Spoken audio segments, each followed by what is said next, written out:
Sa vlerë ka fjala Zot. Qofshim fal atij që na krijoi. Ka thënë pejgamberi alayhis salam, ditën e gjykimit, musliman dhe muslimanet, besimtarët dhe besimtaret, të ringjallen para Zotit. Në një ajet ka thonë siç i kanë pasur majt e gishtrinjve. Në një ajet tjetër thotë siç i kanë pasur qenien këtë botë do janë prapë atje, me të njëjtën memorie, me të njëjtën logjik, me të njëjtin kuptim. Pra, ti që je këtu do jesh atje para të Madhit Zot. Por vllai i dashur, Zoti mos na boft për këtyre, jo të gjithë shkojnë në start në xhenet. Pra jo gjithë besimtarët. Ka njerëz që kanë bërë gjinafe të mëdha shumë. Dhe gjinafet e mëdha i penalizojnë për shkuar në xhenet me ato që shkojnë në start.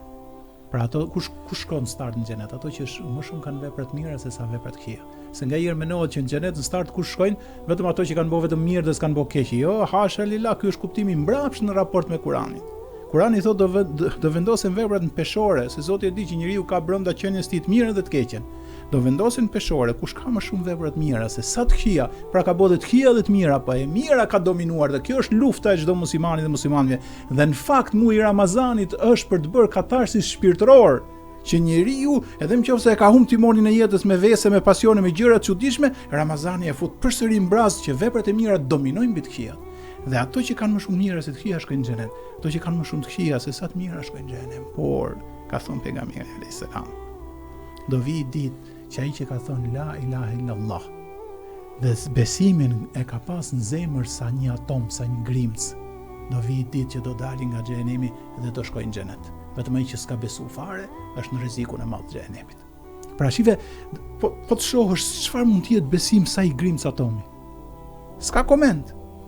Nga që ka ajo grimc atomi është fjala Zot, është fjala Allah, është fjala Sundus Supremi i universit, krijuesi i qejve dhe i tokës, i gjithfuqishëm, i gjithpushteshëm, më ka të falë, si formësuesi i lartë, i drejtë, i gjithmëshirshëm, i mëshirploti, gjithë emrat dhe cilësitë e tij më të bukura. Kush i përmend këto, qoftë me grimcën e atomit, ai do begatohet.